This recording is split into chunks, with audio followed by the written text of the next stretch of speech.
form of market.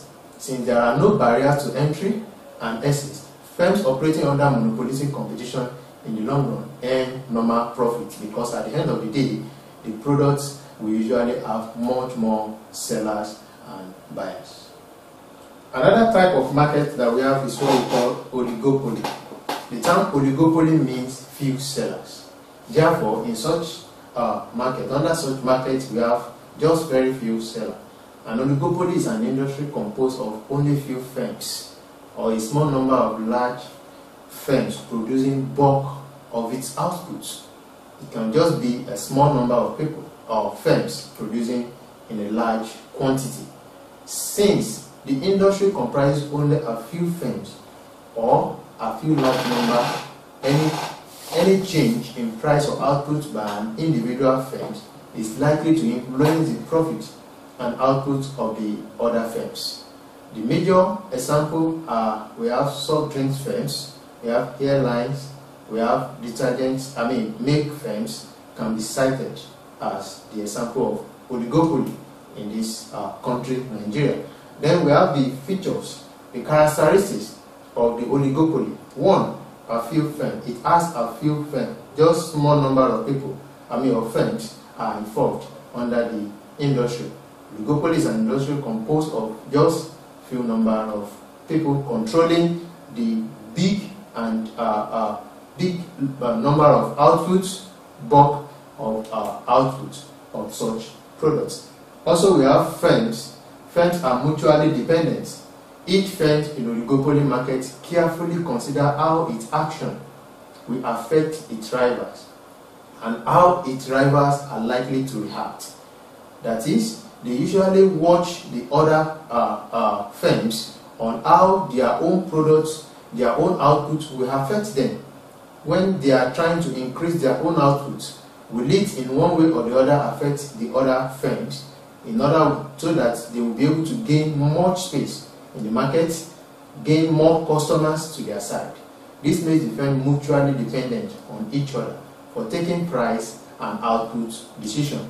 That's another features. Then we also have barrier to the firm, to entry of the firm. That is, nobody can just wake up and want to go into such. There is a kind of restriction in entering such firm. The main cause of limited number of firms in oligopoly is a barrier to the entry of firms. One barrier is that a new firm may require huge capital to start the production, to enter into the industry. Also, another barrier is the patent right that have been given by the government of the land. That is another characteristic. Then we have non-price competition. When there are only few firms, they are normally afraid of competing with each other by lowering the prices. That is, they always been scared of reducing their own price because they have other people in the market with them. It may start a price war, and the firm who starts the price war may ultimately lose the war, may ultimately lose much than he expected or he bargained for.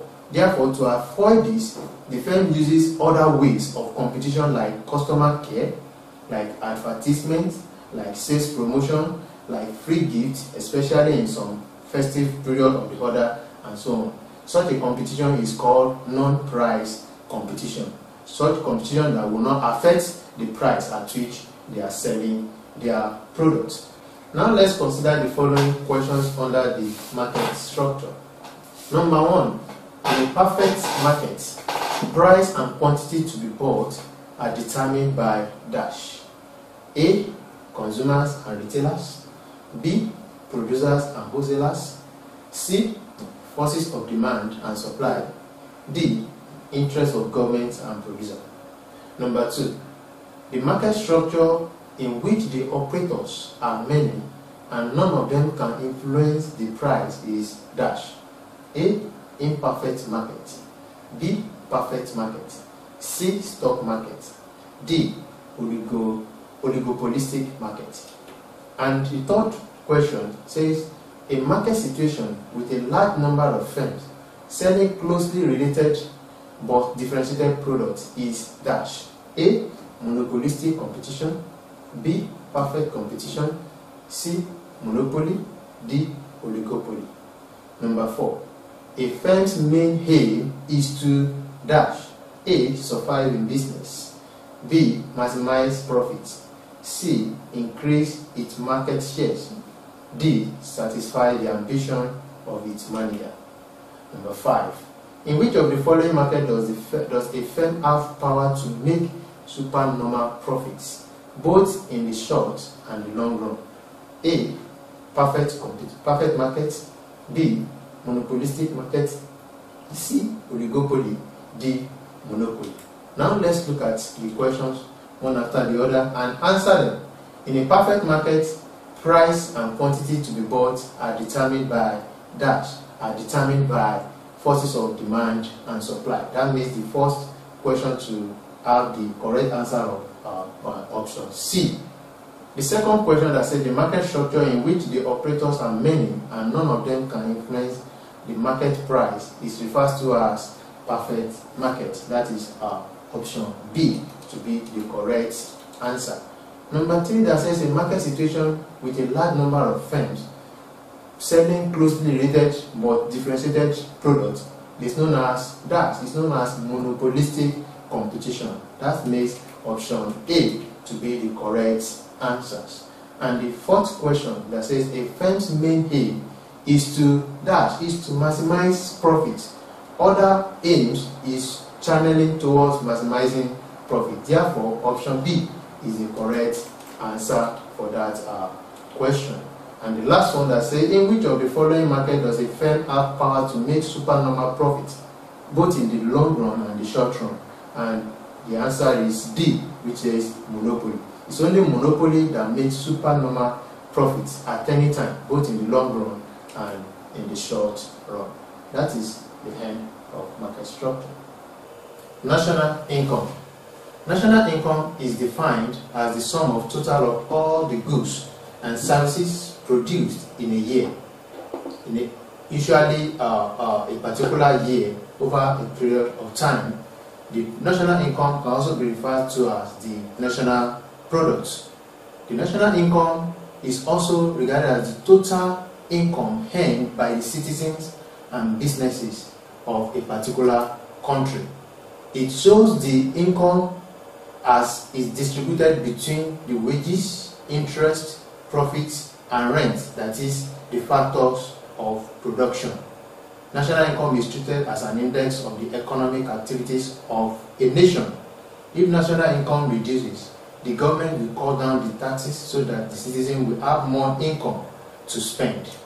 And the national income equation, the general one, is written as C plus I plus G plus open bracket X minus N close the bracket, where the C is talking about the consumption of the citizens over a particular period of time. The I represents investments, where G represents the government spending, and X, the letter X, represents the export of goods and services of a particular country, while M represents the income, the import of goods and services from other countries. That is the general, the calculation, the formula to calculate the national income in a particular country. We have some concepts under national income, and these are the following concepts. One, we have GNP, what we refer to as gross national product. Two, we have GDP, what we refer to as gross domestic product. Then we have what we call NNP, which is referred as to net national product, and PI represents personal income, while DI represents disposable income. Now let's take it one after the other and explain them in details. The first one that we refer to as GNP, gross national product, is the total or aggregate market value of all final goods and services produced by citizens and firms of an economy or of a country in a particular period of time, usually a year. That is, it measures the citizens, the products and services produced by the citizens alone, by the citizens and domestic firms, including the value of production generated outside the country by the citizen. That is, it measures the calculation of all the production of goods and services by the citizen of a particular country, whether they reside in the country or they are outside the country. GNP as market price is sum total of all goods and services produced in the country during a year, and including net income from abroad. The net income from abroad is representing the goods and services produced by the citizens of that country, by the citizens of that country in another country that lives outside the country. GNP is also the sum of the gross domestic products at market price and net factor income from abroad. Just trying to remove, include the production of goods and services in a particular country plus the one produced by the citizens of that country that resides in another country. The goods and services rendered free of charge are not included in GNP. We have some goods that are distributed free of charge without being hemmed by